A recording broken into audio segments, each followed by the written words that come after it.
Salam alaikum. بعد ما شفنا la notion de carence alimentaire et on a dit que les carences alimentaires sont des maladies qui sont dues à une insuffisance en un ou plusieurs nutriments. Aujourd'hui, dans cette vidéo, nous allons voir une nouvelle notion. Il s'agit de ration alimentaire. Alors, comme tu le sais déjà, l'homme a besoin d'aliments qui lui permettent un apport suffisant en matière, en énergie, etc. pour ses diverses activités quotidiennes. الجسم الإنسان يحتاج إلى مجموعة من الأغذية للنوتريمون ضرورية للقيام بأنشطته اليومية وكذلك للنمو إلى آخره. شفناه في la vidéo اللي درنا فيها le rôle des aliments simples ou le rôle des nutriments. Alors maintenant, on va répondre à deux questions. Quels sont les besoins quotidiens d'un individu en matière et en énergie? Ça, c'est la première question. La deuxième question, quels sont les facteurs qui influencent ces besoins? أولاً ما هي الحاجيات الطاقية اليومية لشخص؟ يعني نتكلموا على la ration alimentaire. وما هي العوامل التي تؤدي إلى تغير هذه الحاجيات, c'est-à-dire qui influencent la ration alimentaire. Tu vas observer ce document et tu vas répondre à la première question. Dans ce document, tu as ici les valeurs de l'énergie en kilojoules par heure et ici les activités physiques. النشاط الجسماني. السؤال قارن الحاجيات الطاقية حسب المجهود الجسماني أو المجهود العضلي. Tu peux mettre la vidéo en pause et répondre à la première question. Réponse. Plus l'effort physique est important, plus la dépense énergétique est importante. يعني كما كتلاحظ هنا هذا الشخص الذي يمشي يحتاج تقريبا 600 كيلو جول باغ اور. رياضات مثلا الدراجة الهوائية 1400 كيلو جول باغ اور. Une personne qui fait de la course par exemple 2600 kJ par heure.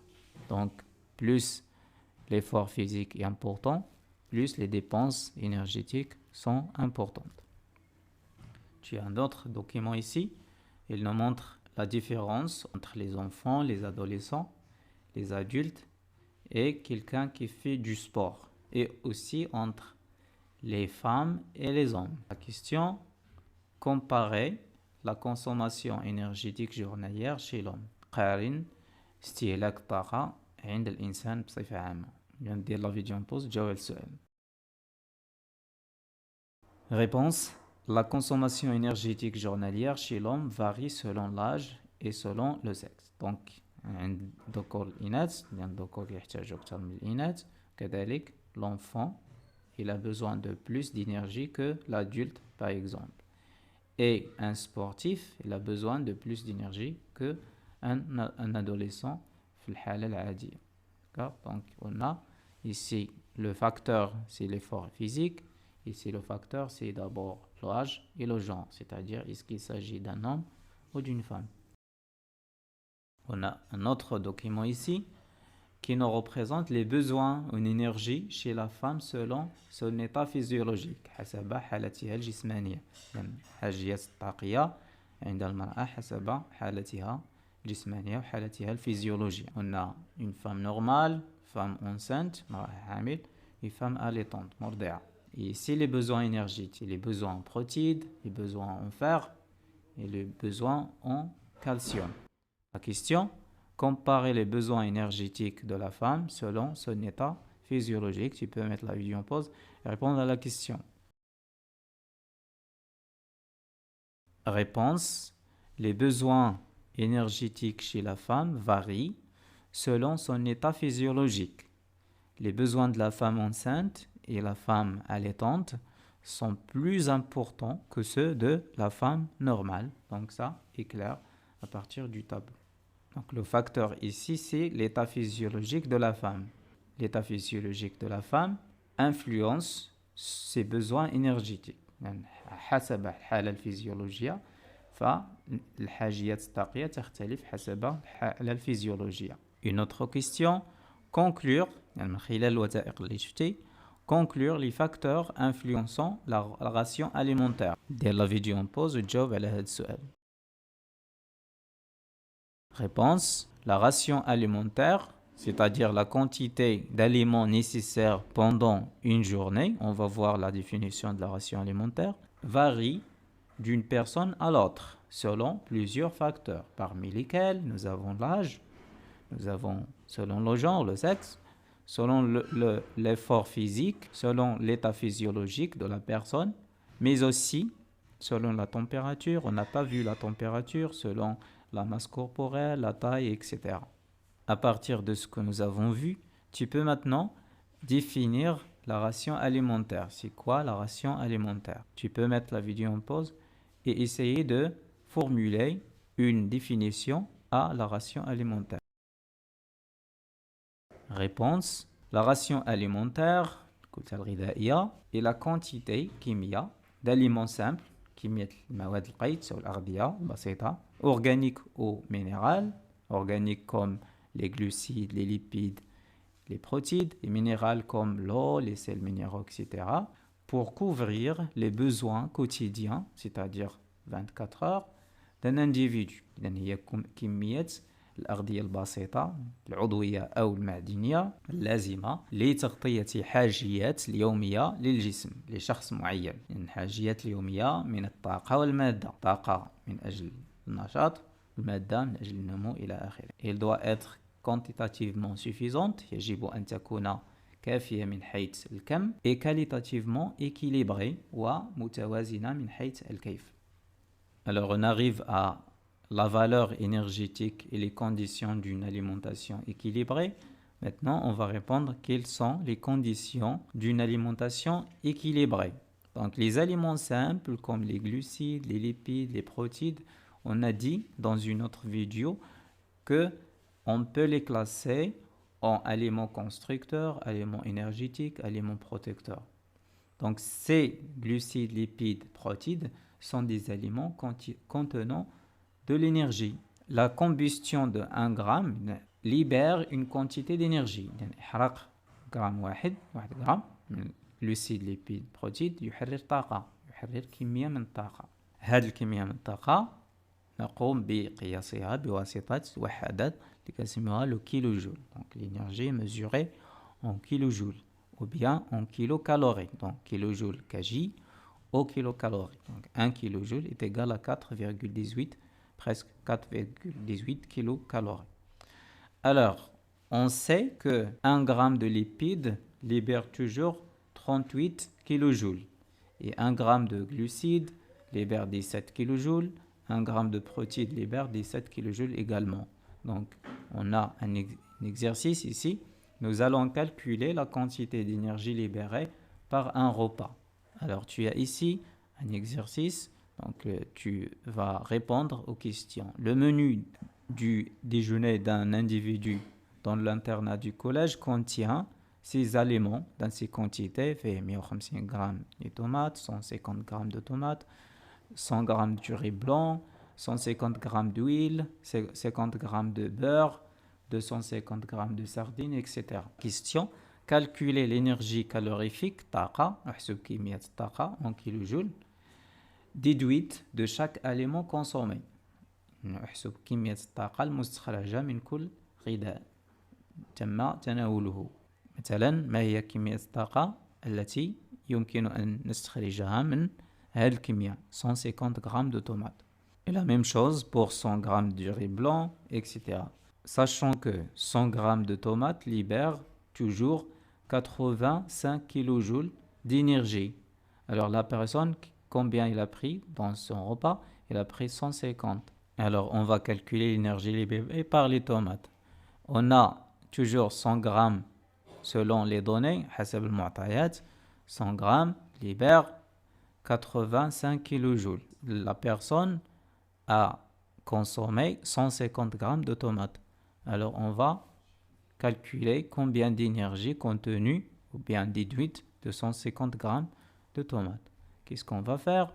On a la règle de 3. Donc on va multiplier 150 grammes par 85 kilojoules et on va diviser par 100. Et on obtient 127 27,5 kJ. On va répéter la même chose pour le beurre, pour le pain, etc.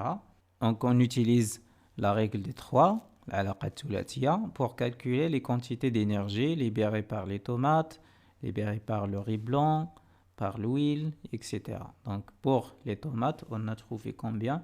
On a trouvé 127,5. Tu peux mettre la vidéo en pause et répondre aux autres questions et calculer l'énergie libérée par 100 grammes du riz blanc, par 150 grammes d'huile, 50 grammes de beurre, etc. en utilisant ces données.